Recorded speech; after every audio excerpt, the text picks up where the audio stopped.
This is Johnny, the chubby, Caucasian, Christian, closeted conservative. Some might say I'm everything wrong with the world. But don't take their word for it. Make up your own mind.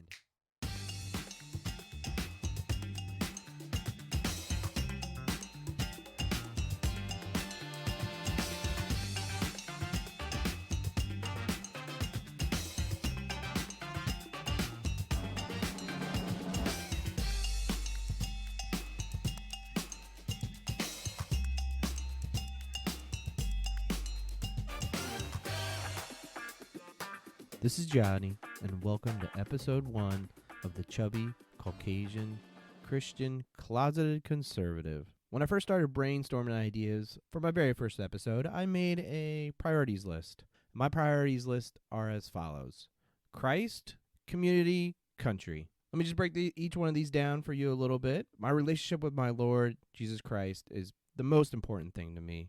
I fall short of the glory of God every day. I am sinful. And every morning I wake up, I try to be less like myself and more like Jesus. And I will do my best to take the plank out of my own eye before I pick the speck out of my brother's. My second priority would be my community. This would include my immediate family, my extended family and friends, and just my community in general. I live in the state of Maryland, very close to Baltimore, and I care about this community. I try to help my neighbors. I treat others as I would like to be treated. And I care a lot about my community. Lastly would be my country. I believe the United States of America is the greatest gift God has ever given man, and possibly the greatest gift God will ever give man, outside of his son and life in general.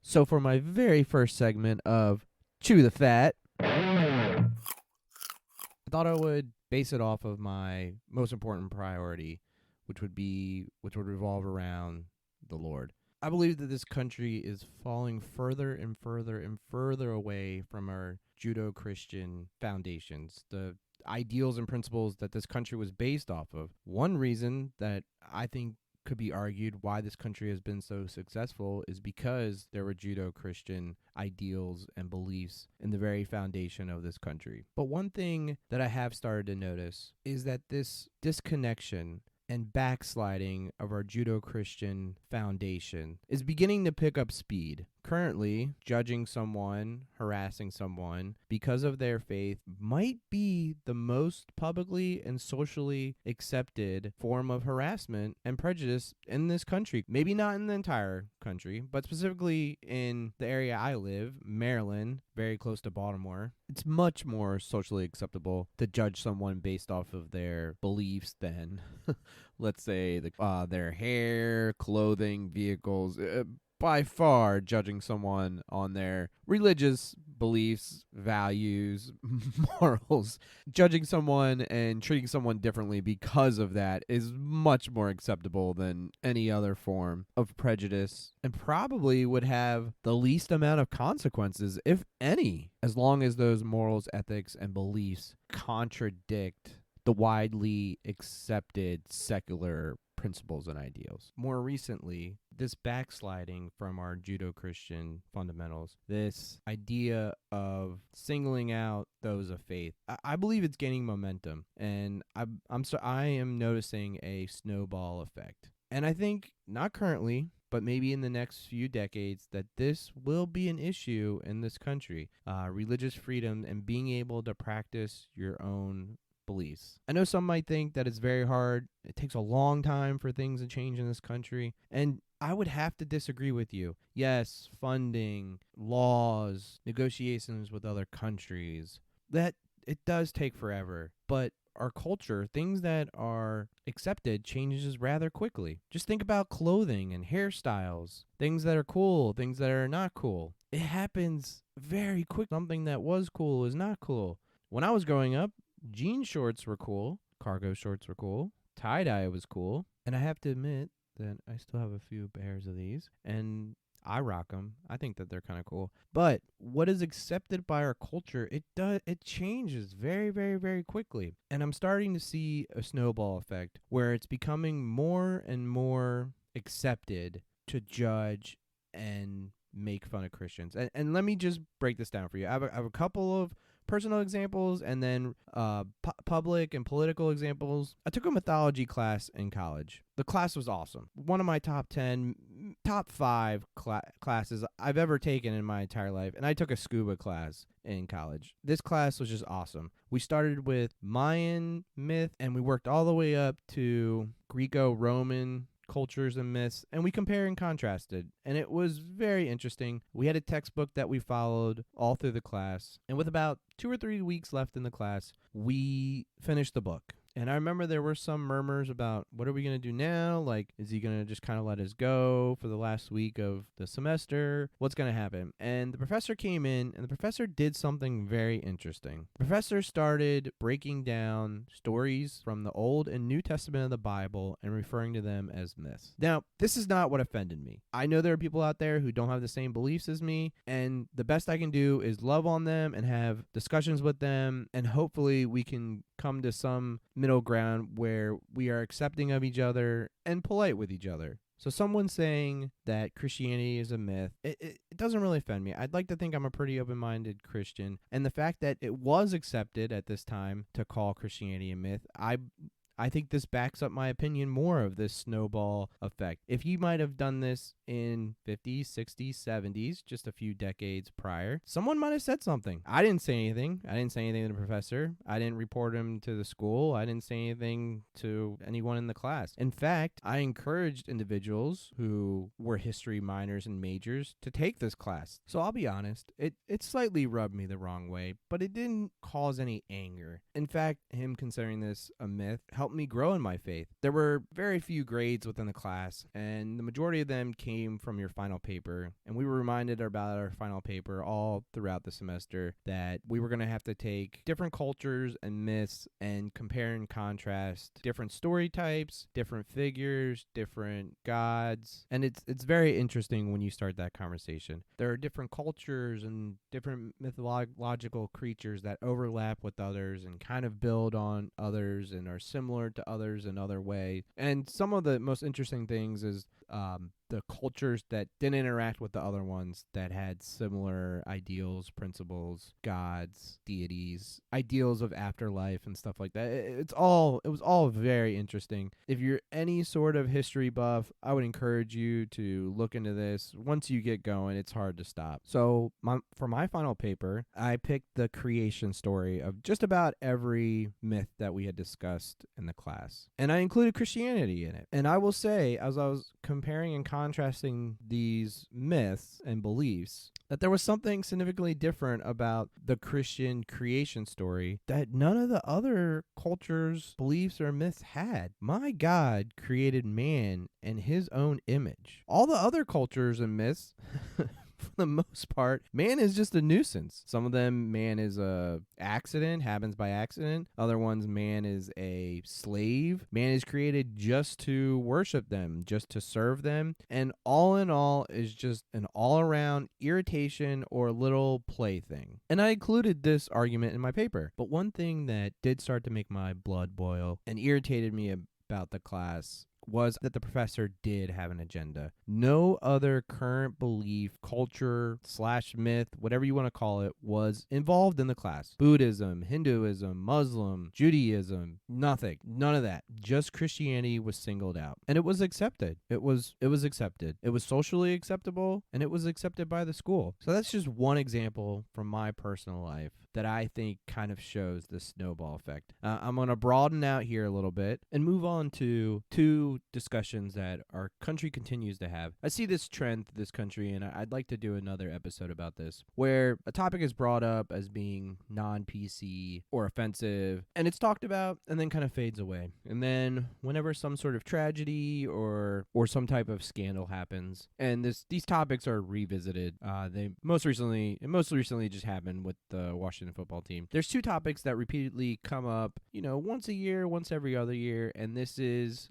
In God We Trust on the Money and wishing people a Merry Christmas. Now, In God We Trust on the Money, most people would probably say that this crumbles my argument of our backsliding from our Judeo-Christian values, that if if we really truly were backsliding, or Christianity wasn't being accepted, or if there was attack on Christianity, that would have been taken off the money a long time ago. And once again, I'm not trying to say that. I'm just trying to say that we're slowly moving away, and it's starting to gain momentum. It's starting to build. If money didn't have any worth to it, and people were worried about losing money or cash in the process of taking "In God We Trust" off our money, I believe it would have been done a long time ago. And I think eventually one day it probably will happen. Probably not in my lifetime. Maybe not in my son's lifetime, but maybe my grandchildren's lifetime. Eventually, something's going to change where they want to take that off the money. And secondly is the Merry Christmas argument. I've never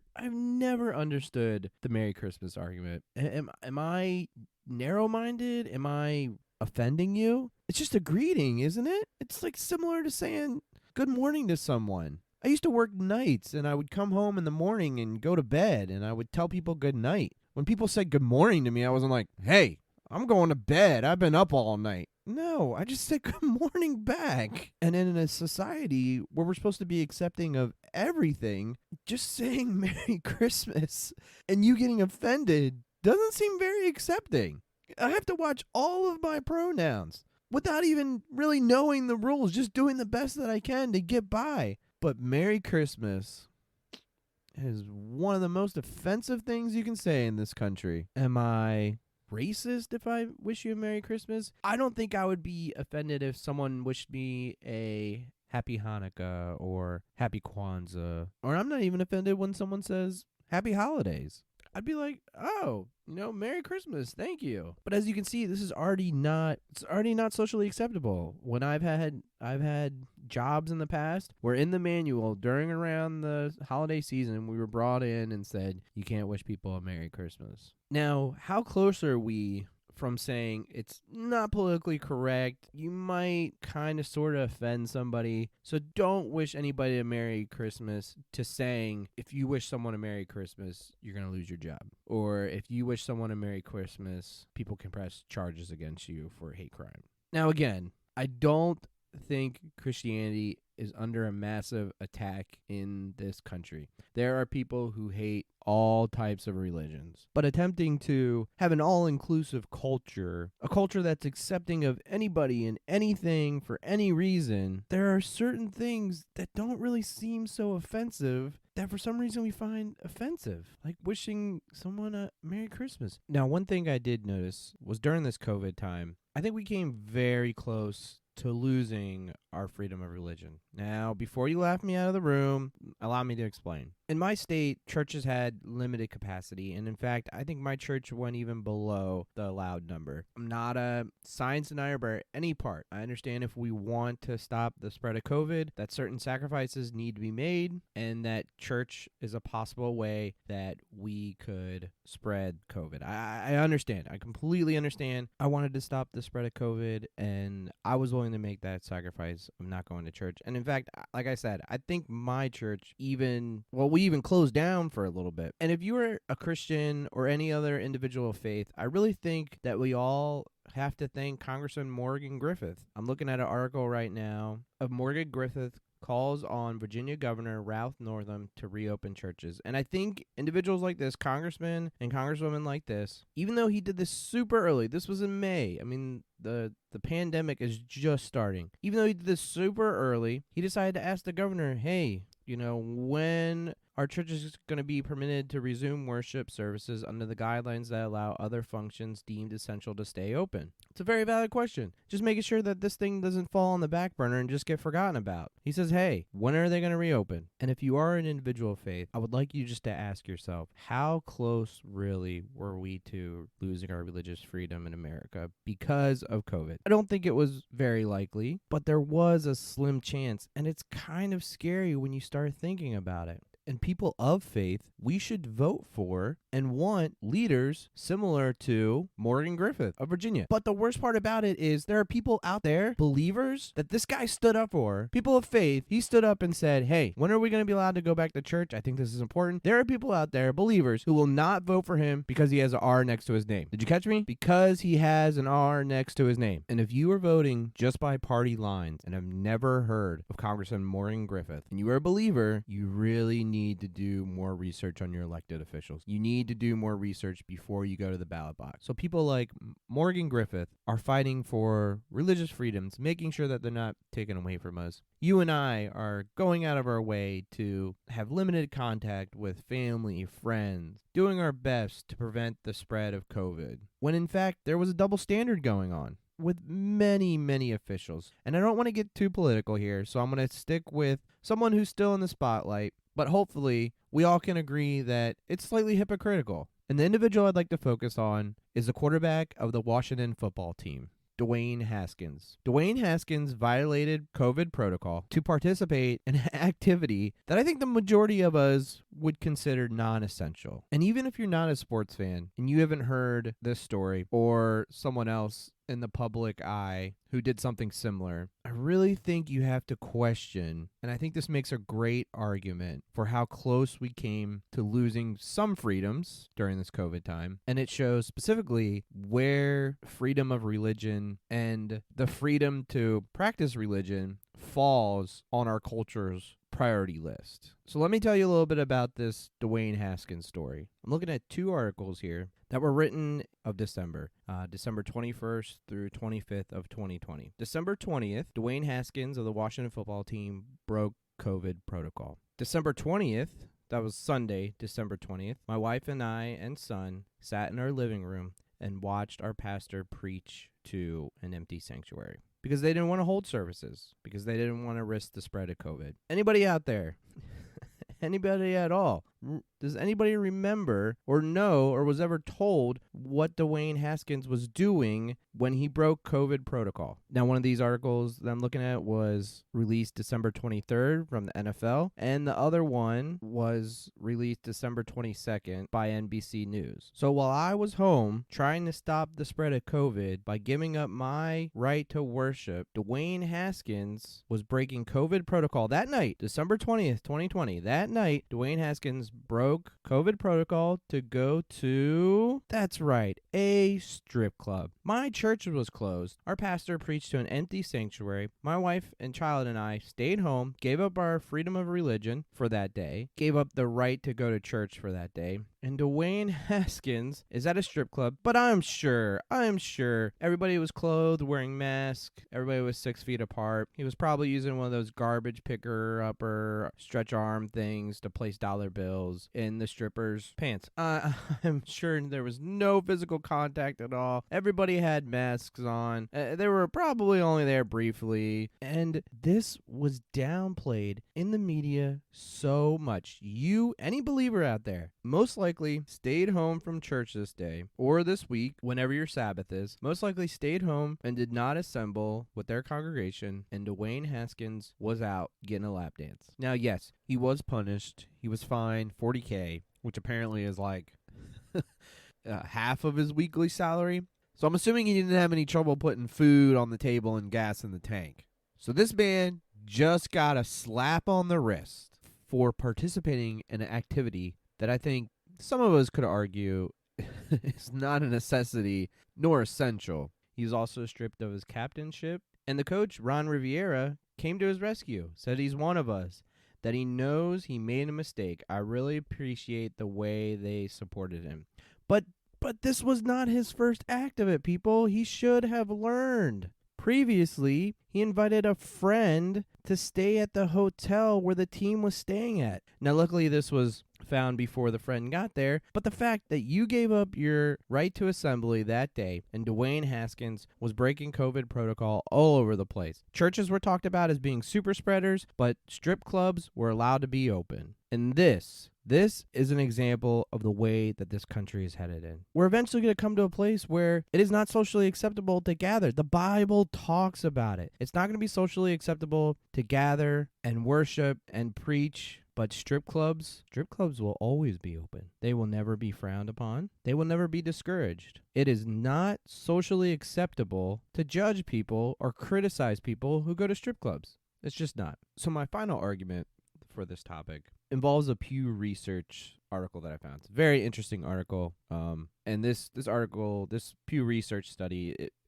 it backs up everything that we've discussed. If anyone's interested, I would encourage anyone to go look over this study. It was published in February 1st of 2021, so it's very current. That's when it was published. The study was actually conducted in September of 2020. One thing that kind of increased my faith in humanity was the amount of people who stated that they had been harassed online. And only 41% of adults who were surveyed said that they experienced harassment online in one of 6 ways. And I'll get into those 6 ways. And people always talk about keyboard warriors and a lot of harassment online. So the fact that only 41% of adults who were surveyed said that they were harassed online, it's encouraging. So the adults who were surveyed, they were asked if they had one of the following 6 experiences. While online, have they ever been physically threatened, stalked, sustained harassment, sexual harassment, offensive name calling, or purposeful embarrassment? And of the people they surveyed, only 41% said yes to one of these. And if you're reading the news or reading anything anybody posts online or on their Facebook or whatever, you really think this number would be 65% of people say that they're harassed online. So after they replied yes to this question, they then were asked why. Why did they believe they were harassed online? And 19% of people believe that they were targeted because of their religion, because of their faith. And to prove my snowball effect, in 2017, they conducted a similar survey. And out of the individuals who said that they were harassed online, 12% said that they believed it was because of their religious beliefs. So that's up 7% in a little over 3 years. 7%. So it's not a gigantic increase, but it proves my snowball effect. So out of this 19% who said that they were harassed because of their religious values, almost half, 48%, had some sort of Judeo-Christian belief.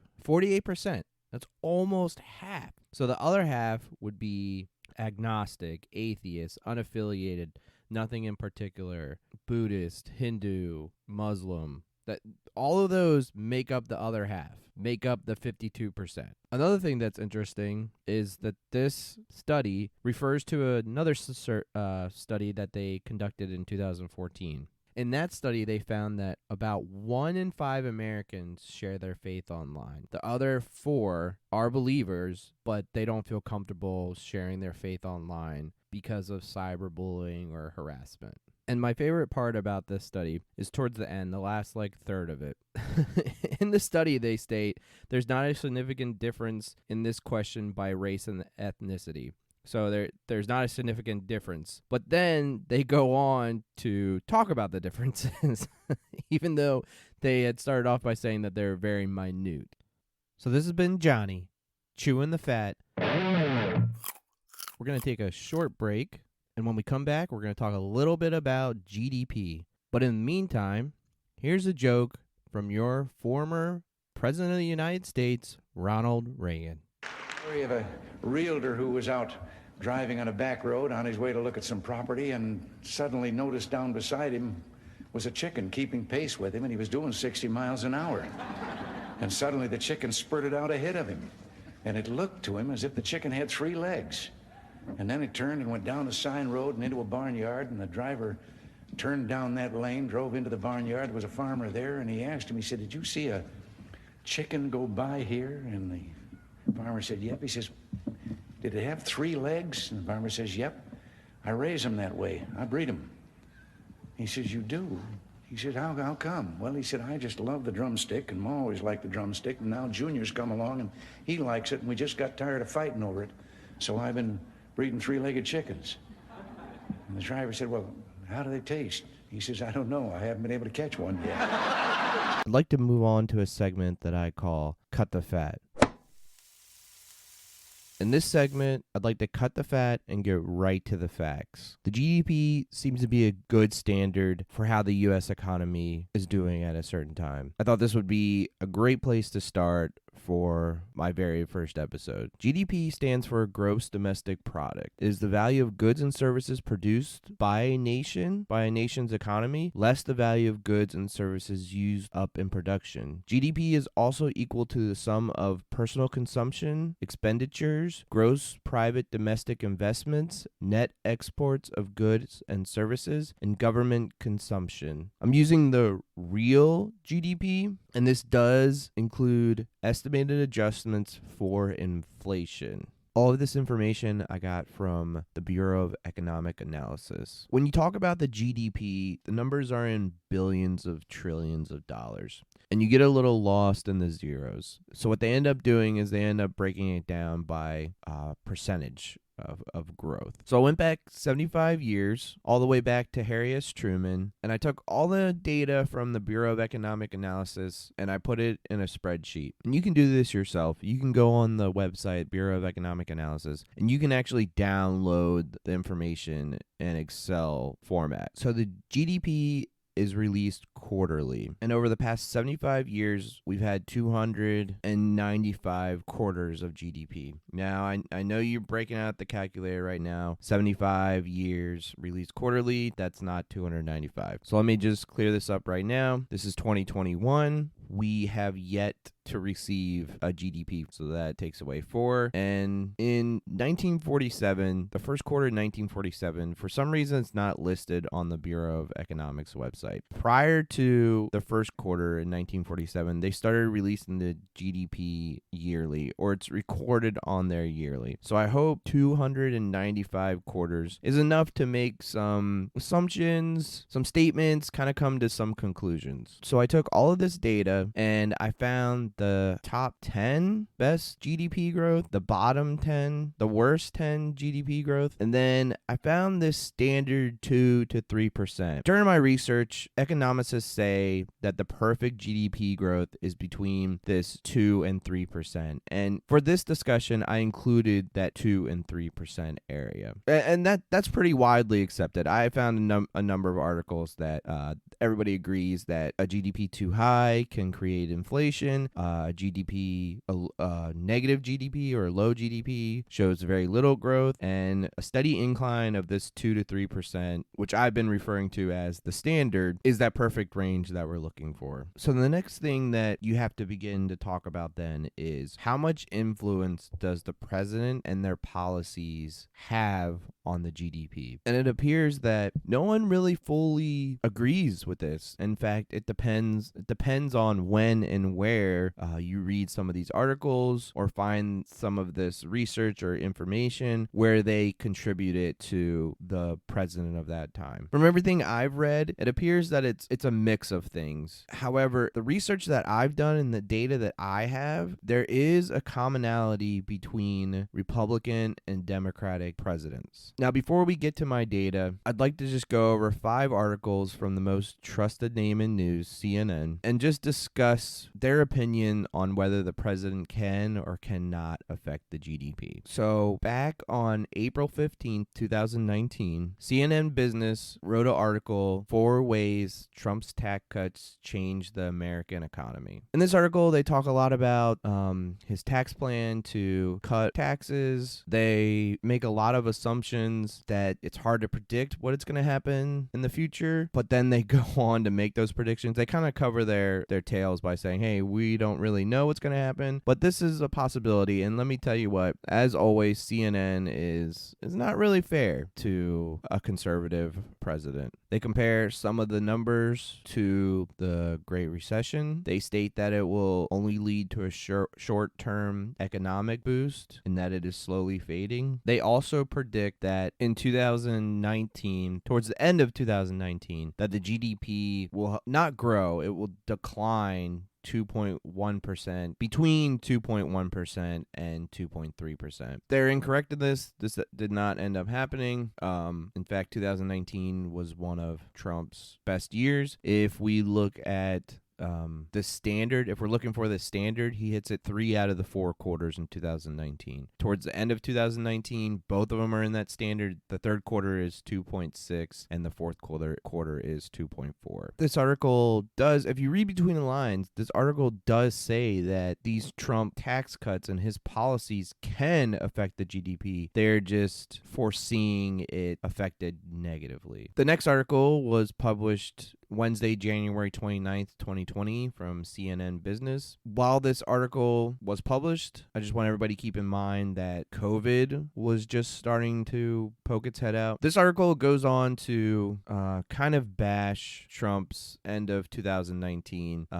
They say that his economy only grew between this 2 and 3% and not the 3-4% or even 5% that the president promised from his tax cuts. They then go on to compare that Trump's 2018 yearly growth, 2.9%, is tied with Obama's 2015 figures. So from this article, again, if we read between the lines, they're bashing Trump for his policies affecting the GDP, and they're giving Obama credit for his GDP, which is fine by me. But if you're going to say that a president can negatively affect the GDP, then you have to have it both ways. You have to say the president can negatively affect the GDP and positively affect the GDP. The president's policies just has some sort of effect on the GDP, according to all of these articles. Another interesting article I found was from October 28th, 2020. Just keep in mind that COVID, everybody's very aware of COVID. COVID is spread throughout the world, except for certain places in Korea. We have not had the election yet. In this article, it's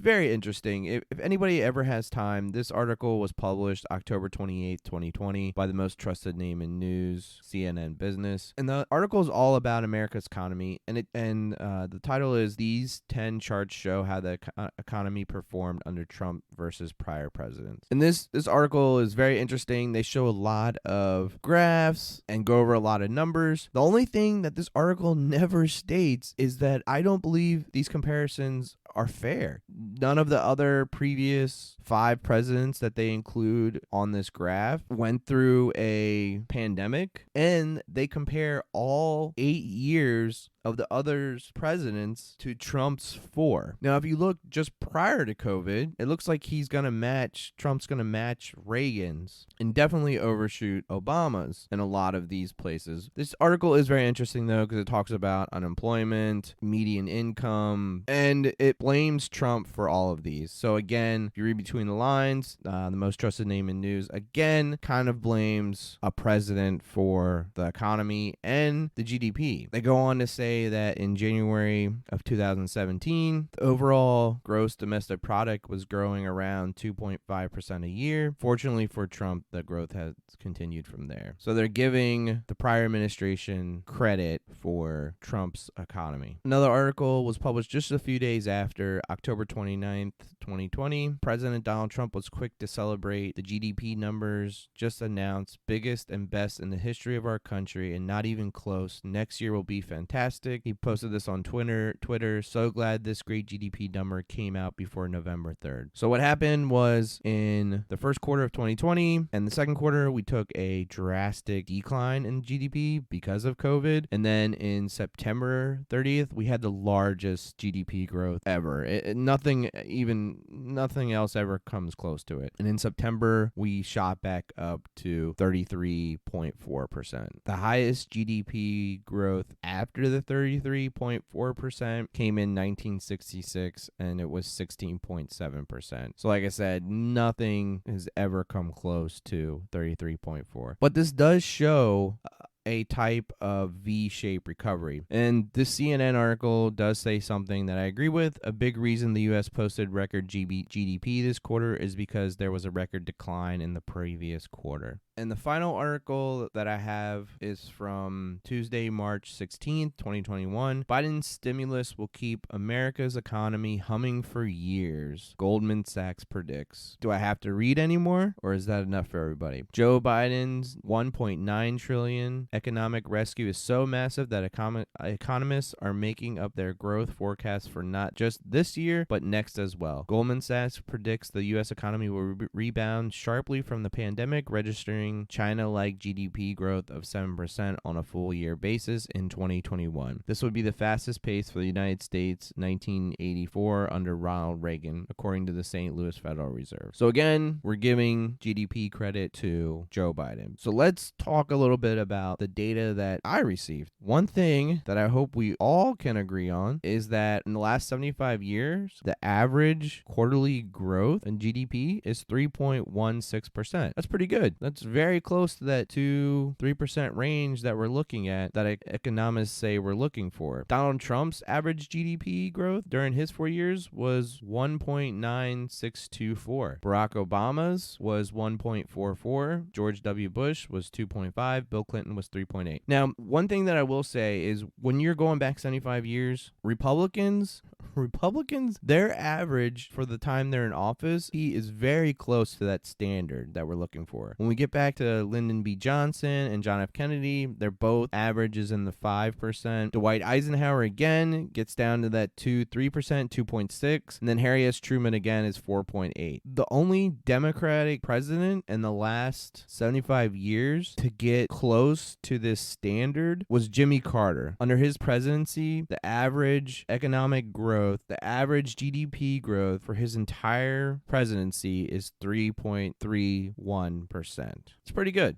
We're right on the cusp, right outside of that 3%. Bill Clinton, who people always give credit for a roaring economy, his average was 3.8%. So after I looked at all the averages for the last 75 years and then broke it down by presidency, I also took the top 10 positive GDPs and the bottom negative 10 GDPs. And I also found how many standard this 2 to 3%, including 2 and 3%, happened within the last 75 years. So out of the 295 quarters, we hit this standard 53 times. That's pretty good. And there's a lot of times where we're pretty close to that. Under Donald Trump's administration, we hit this standard 7 times. It was all within the first 3 years. If we average the last year, the GDP growth is 0.3%. But if you add all the percentages up, the first 2 quarters in 2020 were negative and the last 2 quarters in 2020 were positive. We actually get a 1.3% growth for the entire year. But still, he only hit that GDP standard 7 times in his first 3 years. During Obama's 8 years, he hit that standard 9 times. George W. Bush hit it 8 times. And Bill Clinton hit it 6 times. Bill Clinton also had no negative GDPs, and he didn't have any in the top 10. So I encourage you, go on the Bureau of Economics website. You'll see the real GDP growth. Every Republican administration, every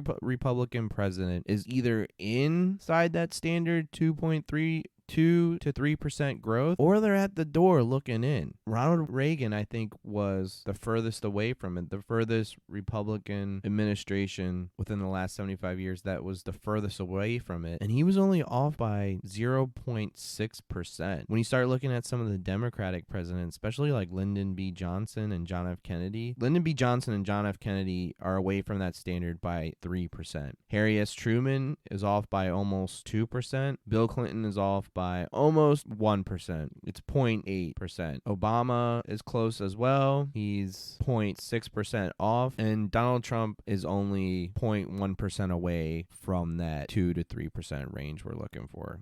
So along with all this data and information, there's 2 conversations that I enjoy having with individuals. The first conversation is based around how much influence does the current administration have on the GDP? I think it's somewhere in the middle. I think that's pretty fair to say that all laws and policies being put in place and things that are important in the country during that time would impact the GDP. The president, as commander-in-chief and leader of this country, can affect those policies and therefore would have some impact on the GDP. Something I would like to do in a future episode is look at the majority of the House and Senate and see if there's any more correlations between GDP and majority and minority leaders in the House and Senate. The conversation that I enjoy having most of all when discussing the GDP is how much credit do we give the prior administration? It's a great question. It's a great question. And when you're thinking about this, I encourage you not to contradict yourself. You have to try to keep it consistent. For instance, you can't give Barack Obama credit for all of Donald Trump's GDPs, but then blame Ronald Reagan's first year on Ronald Reagan. You can give the first or second quarter Barack Obama, you can give him credit for Donald Trump's GDP, but then you also have to give Ronald Reagan, in the beginning of his administration, he had a couple of rough GDPs. You have to give that to Jimmy Carter. So you have to stay consistent. Now, most presidents are sworn in on January 20th, and the next quarter ends March 31st. So the administration has only been in power for a little over 2 months. So when it comes to the first quarter, even the first year, I'm willing to have that argument. If no major policy changes, thousands of jobs haven't been canceled, the first couple of quarters, I'm willing to have that discussion on giving the prior administration blame or credit. I appreciate you sticking around as we cut the fat and get right to the facts. So in the next episode of the Chubby Caucasian Christian Closeted Conservative, we're going to talk about several people in the public's eyes and non-PC or politically incorrect or social faux pas that they've made, and how long has it taken for them to be accepted again in our society. Thank you for listening, and ciao.